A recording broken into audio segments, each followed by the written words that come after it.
গ্রামে বউদের বেনি কাটার ঘটনা হতে লাগল। যেমনি রাত হতো, এক ডাইনি হাতে ছুরি নিয়ে আসত, আর যে কোনো বউকেও ঘুমোতে দেখত সেই ডাইনি তার বেনি কেটে সেখান থেকে চলে যেত। কেউ এটা বুঝতে পারছিল না যে এটা কেন হচ্ছে। তারপর একদিন, ওগো, নিজের চুল লুকিয়ে রাখো, পুরো গ্রামে বেনি কাটার ঘটনা বাড়তেই চলেছে। যদি ওই ডাইনিয়ের চোখ তোমার লম্বা চুলে পড়ে যায়, তাহলে ও তোমার চুল কেটে নিয়ে চলে যাবে। ওগো, তুমি মোটেও কিছু চিন্তা করো না। কোনো ডাইনির এত সাহস কই যে ও আমার বেনিতে হাতও দিতে পারবে? আচ্ছা, তাহলে এই ব্যাপার। যেমন তোমার ইচ্ছে, আমাকে খবরদার করার ছিল তোমাকে। যদি বেনি কেটে যায়, আমার কাছে কেঁদে কেঁদে আসবে না। এতটা বলে ভীমা ওখান থেকে বেরিয়ে গেল। রাত হওয়ার পর সেই বেনিকাটা ডাইনি আবার গ্রামে আসে। সে নিজের শিকার এদিক সেদিক খুঁজে বেড়ায়। তখনই ও এক ঘরের জানলা দিয়ে একটা বউকে ঘুমোতে দেখতে পায়। ডাইনি সেই ঘরে ঢুকে যায় আর সেই বউয়ের বেনি কেটে নেয়। যখন বউটার বেনি কেটে গেল, তার ঘুমও ভেঙে গেল। হে ভগবান, এই ডাইনি বাড়িতে কি করে ঢুকলো? হায়, আমার বেনি কই গেল? আরে মরে গেলাম রে, এ তো আমার বেনি কেটে নিল। তখনই সেই ডাইনি তার বেনি নিয়ে ওখান থেকে উড়ে যায়। তারপর সেই বউটা ওর পেছনে যায়, কিন্তু সেই ডাইনি অন্ধকারে অদৃশ্য হয়ে যায়। তখনই তার বড় তার পেছনে পেছনে ওখানে চলে আসে। কি হলো মিনা, তুমি হঠাৎ এত রাত্রে এখানে কেন চলে এলে? দেখো না, এই ডাইনি আমার বেনি কেটে নিল, আর অন্ধকারে কে জানি কোথায় পালিয়ে গেল। হে ভগবান, এ কি হয়ে গেল? তুমি ঠিক আছো তো? ও তোমার কোনো ক্ষতি করতে পারেনি তো? তারপর তারা দুজন দুঃখী মনে নিজের বাড়ি ফিরে যায়।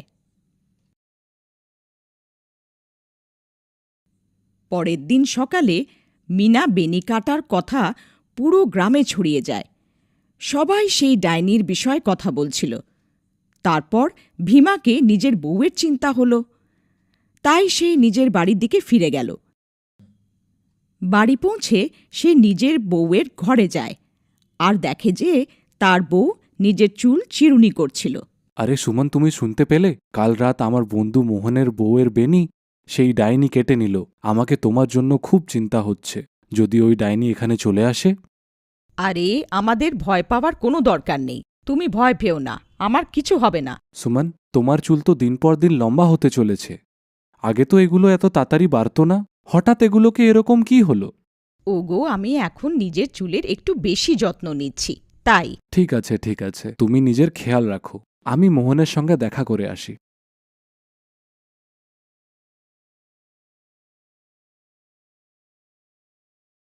আরে ভাই মোহন, তুমি কেমন আছো? বৌদির বিষয়ে জানতে পেলাম, খুব খারাপ লাগলো শুনে। কি আর বলি ভীমা ভাই, যখন থেকে মীরার বেনি কেটেছে তার কেঁদে কেঁদে অবস্থা খারাপ। আর বলো, সুষমা বৌদি ঠিক আছে তো? এখন তোমাকে বৌদির খুব বেশি যত্ন নিতে হবে, যেন ডাইনিটা ওনাকে ওর শিকার না বানিয়ে ফেলে। তুমি ঠিক বলেছ ভাই, আমাকেও খুব চিন্তা হচ্ছে। ঠিক আছে, আমি এবার যাই। তুমি নিজের আর মিনার খেয়াল রাখো। এতটা বলে ভীমা আবার নিজের বাড়ি ফিরে আসে। রাত হয়েছিল, ভীমা ঘুমোচ্ছিল। হঠাৎ ও একটা চিৎকার শুনতে পারে। তার ঘুম ভেঙে যায়। সে এদিক সেদিক দেখতে লাগে। সুমন ঘরে ছিল না। ও খুব ভয় পেয়ে যায়। সুমন, কোথায় তুমি? সুমন, কোথায় তুমি? হায়, আমি তো মরে গেলাম, বরবাদ হয়ে গেলাম। ডাইনি আমার চুল কেটে নিয়ে চলে গেল। হায়, আমি মরে গেলাম। আরে, এটা কার শব্দ? মনে হয় ডাইনি আবার কারো উপর আঘাত করেছে। আমায় বাইরে গিয়ে দেখতে হবে। তারপর সে বাইরে দৌড়ে যায় আর দেখে যে বাইরে কিছু গ্রামবাসীরা দাঁড়িয়ে রয়েছে। ও ওদের কাছে যায়। কি হলো ভাই? এই চিৎকার কিসের ছিল? কি হলো? সব ঠিক আছে তো? না ভাই, এক্ষুনি সেই ডাইনি বেচারির বেনি কেটে অন্ধকারে অদৃশ্য হয়ে গেল। হে ভগবান, সুমন তুমি কোথায়? আমায় বাড়ি ফেরা উচিত। তারপর সে বাড়ির দিকে দৌড়ে যায়। যখন সে বাড়ি পৌঁছায় দেখে যে সুমন নিজের চুল চিরুনি করছিল। ও তাকে দেখে আশ্চর্য হয়ে যায়। সুমন, তুমি কোথায় চলে গেছিলে? তুমি জানো এখনই ডাইনিটা আবার কারো বেনি কেটেছে। কি তোমাকে একটুও ভয় লাগে না? সুমন ওর কথাগুলোকে কানে নিল না আর খুশি খুশি নিজের চুল চিরুনি করতে লাগল। সুমনের চুল এখন আরও লম্বা হয়ে গেছিল। এ কি সুমন, তোমার চুল তো একদিনেই এত লম্বা হয়ে গেছে। এ কি করে হতে পারে? ভীমা সুমনের চুল দেখে ভয় খেয়ে গেল। সে বুঝতে পারল না যে এগুলো হচ্ছেটা কি। তারপর দিন সুমনের চুলের লম্বা হওয়ার চর্চা পুরো গ্রামে ছড়িয়ে যায়। সবাই তার চুলের বিষয়ে কথা বলছিল। আরে ভাই, যখনও ডাইনি কারো চুল কেটে নেয় তখনই ভীমায়ের বউয়ের চুল আরো লম্বা হয়ে যায়।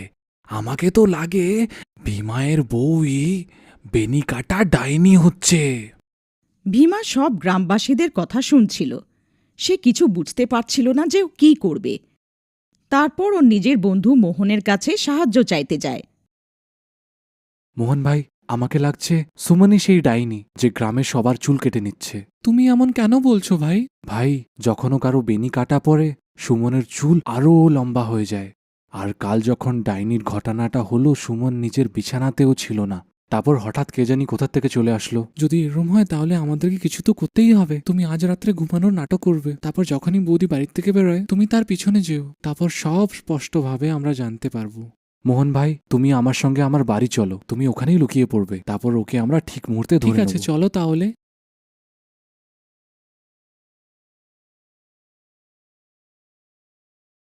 তারপর তারা দুজন ভীমার বাড়ি আসলো আর মোহন আলমারির পেছনে লুকিয়ে পড়ল। রাত হওয়ার পর ভীমা ঘুমোনোর নাটক করল। তখনই সুমন উঠল আর বাইরে বেরিয়ে গেল। ভীমা ভাই, উঠো, দেখো বৌদি ঘরের থেকে বেরিয়ে গেছে।